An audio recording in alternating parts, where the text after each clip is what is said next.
Global NCAP crash test में अगर किसी कार ने 5 स्टार स्कोर किया तो हम उसे एकदम सेफ मान लेते हैं, क्योंकि ग्लोबल एनकैप के नाम से ऐसा लगता है कि दुनिया भर की सारी कारों का क्रैश टेस्ट यही करते हैं, जबकि ऐसा बिल्कुल भी नहीं है। ग्लोबल एनकैप केवल इंडिया और कुछ साउथ अफ्रीकन कंट्रीज हैं जिनकी कार को क्रैश टेस्ट करता है। जर्मनी के अंदर रजिस्टर्ड एक चैरिटी ट्रस्ट है जिसका नाम टुवर्ड्स जीरो फाउंडेशन है और इसी चैरिटी ट्रस्ट का एक प्रोडक्ट ग्लोबल एनकैप है जिसको जर्मनी के अंदर कोई पूछता तक नहीं है। जर्मनी और यूरोपियन जितनी भी कंट्रीज हैं, इन सभी कंट्रीज के कार क्रैश टेस्ट को यूरो एनकैप करता है, जिसको यूरोप की जितनी भी मेजर गवर्नमेंट्स हैं वो फंडिंग देती हैं ताकि यूरो एनकैप अनबायस रहते हुए कार के क्रैश टेस्ट को कर सके। जबकि ग्लोबल एनकैप के मामले में ये पूरी तरीके से अलग है। ग्लोबल एनकैप को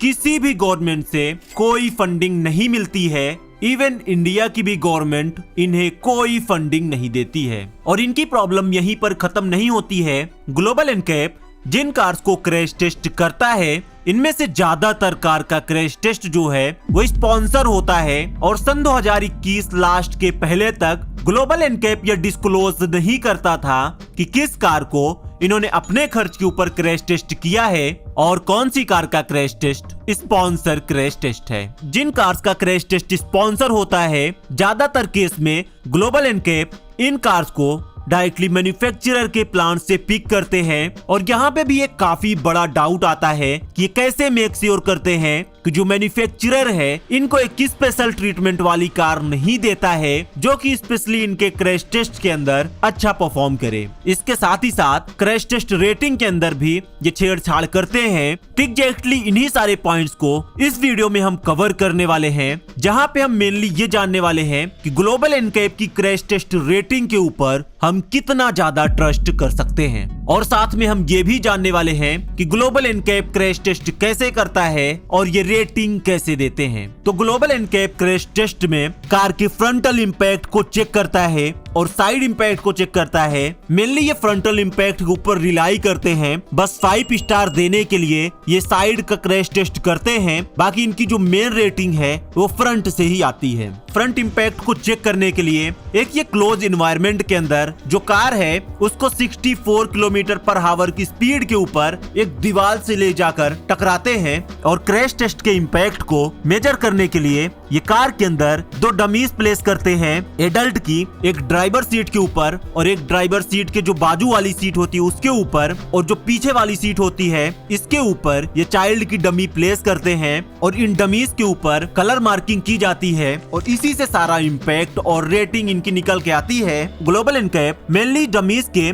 6 बॉडी पार्ट को चेक करता है जिसके बेस पर ये रेटिंग देते हैं। पहले नंबर पे हेड है, दूसरे नंबर पे नेक है, तीसरे नंबर पे चेस्ट है और चौथे नंबर पे नीज है, 5वें नंबर पे लोअर लेग है और 6ठे नंबर पे जो पैर की एड़ी होती है जहाँ पे जो पैर का पंजा ये कनेक्ट होता है। इन 6 पॉइंट्स के ऊपर ही इंपैक्ट को चेक किया जाता है। इसके लिए बाकायदा ग्लोबल एनकैप ने क्राइटेरिया बनाया हुआ है जिसके बेस पर रेटिंग दी जाती है। किसी भी बॉडी पार्ट्स के लिए 0 से लेकर 4 तक का मैक्सिमम पॉइंट दिया जाता है। जैसे कि हेड के लिए इनका जो क्राइटेरिया है वो HIC 15 है, जिसका फुल फॉर्म होता है हेड इंजरी क्राइटेरिया 15, जिसका मतलब ये है कि क्रैश टेस्ट के बाद में ग्लोबल एनकैप ये देखता है जब क्रैश टेस्ट होता है जो हेड है वो एयर बैग खुलने के बाद में जब एयर बैग से टकराता है तो इम्पैक्ट जो है वो कितना ज्यादा आता है। और जो इम्पैक्ट की वैल्यू है ये अगर 700 को पार कर जाती है तो इसका मतलब ये है कि जो हेड है ये फटने वाला है। और जो वैल्यू है ये अगर 500 के आसपास होती है तो इसको ग्लोबल एनकैप एकदम सेफ मानता है, जिसपे मैक्सिमम 4 पॉइंट दिए जाते हैं। और नेक के लिए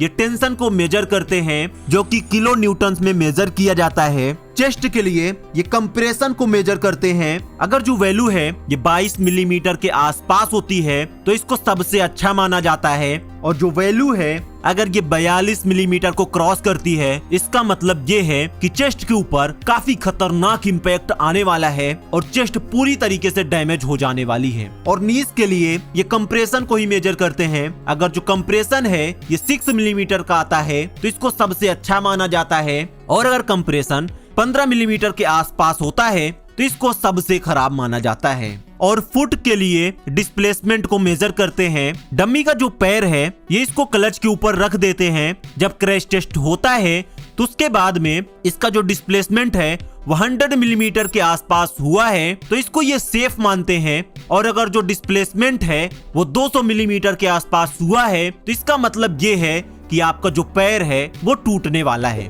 तो इन सभी बॉडी पार्ट्स के लिए 0 से लेकर 4 तक की रेटिंग दी जाती है। और एडल्ट के लिए मैक्सिमम 16 पॉइंट ये देते हैं और चाइल्ड के लिए मैक्सिमम 16 पॉइंट ये देते हैं। लेकिन कुछ मॉडिफायर्स भी हैं जिसकी वजह से पॉइंट काटा भी जाता है, क्योंकि जब कभी भी कोई भी कार क्रैश करती है जहां पे कार अलग अलग तरीके से परफॉर्म करती हैं, तो ये सभी चीजें ग्लोबल एनकैप ने मॉडिफायर कैटेगरी में डाला हुआ है। अगर क्रैश टेस्ट के दौरान अगर कार का डोर ओपन हो जाता है तो 1 पॉइंट माइनस हो जाता है। और अगर फ्यूल टैंक लीक होता है तो इसके लिए भी 1 पॉइंट माइनस होता है। और अगर जो डमी का हेड है ये डैशबोर्ड के ऊपर जाकर लगता है तो यहाँ पर भी 1 पॉइंट कट जाता है। और अगर एयर बैग ओपन नहीं होता है तो इसके लिए भी 1 पॉइंट कटता है। इस तरीके से लिस्ट काफी बड़ी है ताकि ये मेक श्योर किया जा सके कि जो कार डिफरेंट सिचुएशन में परफॉर्म करती है सारी चीजें प्रॉपर्ली वर्क करें, जिसकी वजह से ग्लोबल एनकैप मॉडिफायर को भी इंक्लूड करता है। क्रैश टेस्ट के बाद में पॉइंट को स्टार में कन्वर्ट किया जाता है।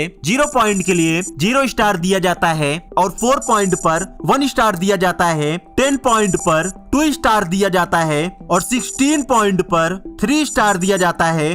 22 पॉइंट पर 4 स्टार दिया जाता है और 27 पॉइंट पर 5 स्टार की रेटिंग दी जाती है। लेकिन यहाँ पर भी फिर से कुछ कंडीशन है जिनको कार को फुलफिल करना होता है, जिसके बाद में ही 3 स्टार के बाद की रेटिंग मिलती है। जैसे कि 3 स्टार अचीव करने के लिए पेडेस्ट्रियन प्रोटेक्शन का होना मैंडेटरी है और इलेक्ट्रॉनिक स्टेबिलिटी कंट्रोल का भी होना मैंडेटरी है, तभी 3 स्टार की रेटिंग दी जाती है। और 4 स्टार अचीव करने के लिए साइड का जो एयर बैग है ऐसे ऑप्शन होना मैंडेटरी है। किसी भी एक मॉडल के अंदर ये जरूरी नहीं है कि जो मॉडल क्रैश टेस्ट किया गया है उसी मॉडल के अंदर साइड का एयर बैग हो, लेकिन जितने भी मॉडल हैं उस पार्टिकुलर कार के किसी न किसी मॉडल के अंदर साइड का एयर बैग ऑप्शन होना मैंडेटरी है, तभी 4 स्टार की रेटिंग दी जाती है। और 5 स्टार देने के लिए कार को साइड से भी क्रैश टेस्ट किया जाता है। और यहाँ पे एक चीज और मैंडेटरी है कि अगर कार स्पॉन्सर होती है तभी ग्लोबल एनकैप जो साइड का क्रैश टेस्ट है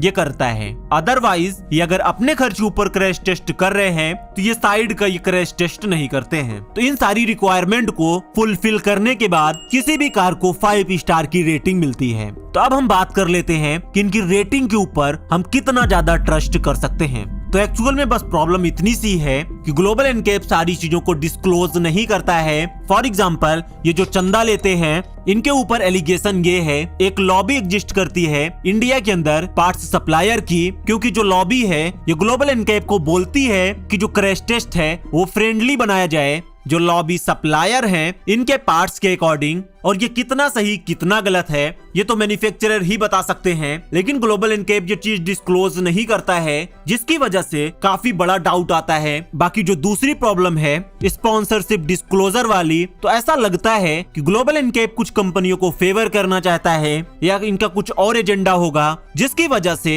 ये डिस्क्लोज करने में थोड़ा सा इशू दिखा रहे हैं कि अगर किसी कार का क्रैश टेस्ट स्पॉन्सर है तो इसमें आपको डिस्क्लोज करने में क्या प्रॉब्लम हो सकती है। बस एजेंडा यही समझ में आता है कि जो डील है हो सकता है ये काफी ज्यादा प्राइस के ऊपर होती हो या कुछ ऐसे हिडन टर्म्स एंड कंडीशन होते हो, या हो सकता है कि जो रेटिंग है ये इसके अंदर भी छेड़छाड़ करते हो डिजर्विंग कैटेगरी के अंदर डालकर, जिसकी वजह से ये डिस्क्लोज ना करना चाहते हो कि ये पार्टिकुलर कार का जो क्रैश टेस्ट है वो स्पॉन्सर क्रैश टेस्ट था। बाकी इसमें कोई भी डाउट नहीं है कि इंडिया के अंदर ग्लोबल एनकैप ने काफी बड़ा पॉजिटिव इम्पैक्ट डाला है लोगों की बिहेवियर के ऊपर। जो लोग पहले अपनी सेफ्टी को लेकर जरा भी ध्यान नहीं दे रहे थे, आज वो भी ग्लोबल एनकैप की वजह से कहीं न कहीं सेफ्टी को काफी ज्यादा प्रायोरिटी दे रहे हैं, जो एक काफी बड़ी बात है, जिसकी वजह से काफी सारी कंपनियों को काफी सारे सेफ्टी रिलेटेड फोर्सफुली फीचर देने पड़ रहे हैं, जो कि हमारे लिए ओवरऑल अच्छा ही है। लेकिन मेरा कहना यहाँ पे बस इतना है कि ग्लोबल एनकैप की क्रैश टेस्ट रेटिंग को आप बिल्कुल भी अल्टीमेट मानकर मत चलिए, ये भी बायस हो सकते हैं। आप अपना रिसर्च पूरा कीजिए, जो रिव्यूज हैं जिन लोगों ने कार को परचेज किया है, जो ड्राइव कर रहे हैं आप उनको रिव्यूज जाके पढ़िए। अब आपको सारी चीजें हमने बता दी हैं,